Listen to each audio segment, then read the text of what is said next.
YouTube, I'm your host Michael Patriot, and in today's segment, Political FAQ, we will be discussing social democracy. The purpose of social democracy is to incorporate socialist concepts within the framework of a capitalist economy through a democratic process. Social democrats are proponents of social welfare programs such as unemployment insurance, workers' compensation, single-payer universal health care, free education, and social security. Social democrats are also proponents of collective bargaining, which is when trade and labor unions represent workers to their employers. Social democrats are committed to representative democracy, which is when the citizenry elects officials in order to represent them in matters of the state. Social democrats are also egalitarian, which means that they believe that no matter your ethnicity, nationality, sexual orientation, gender identification, and/or religious beliefs, that you are entitled to the same rights and privileges and deserve the same dignity and respect as all other individuals. Social democrats believe that it is the role of the government to protect and promote the rights and responsibilities of the citizenry to the state.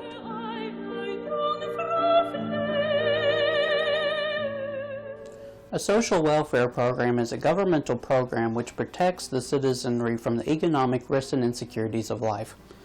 The first social welfare laws were enacted in Germany in the 1880s. Some of the social programs in the United States where I live are education, Medicaid, supplemental security income, Pell Grants, SNAP, also known as food stamps, job training programs, and Lifeline, also known as Obama Phone.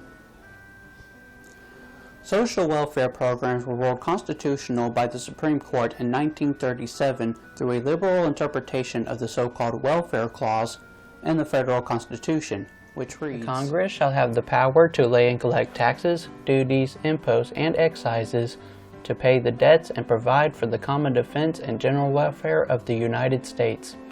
But all duties, imposts, and excises shall be uniform throughout the United States."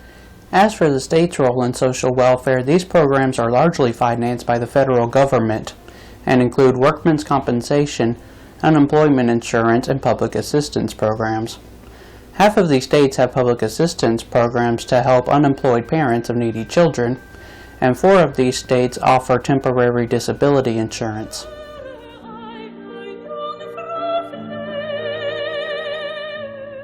The National Labor Relations Act of 1935, the Taft-Hartley Act of 1947, and the Labor Management Reporting and Disclosure Act of 1959 set the rules for labor management relations. Unions operate on 4 different levels: local, district, council, and international.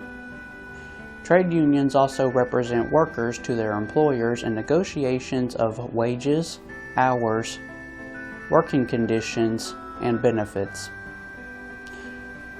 A trade union is structured as a democracy, holding elections so that its members can appoint officers in order to represent them. To be a part of a union, you must pay union dues.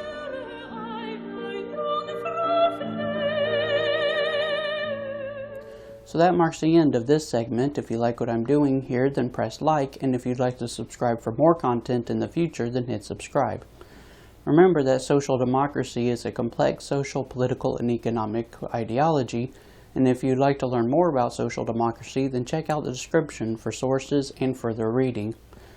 I am your host, Michael Patriot, and this has been Political FAQ.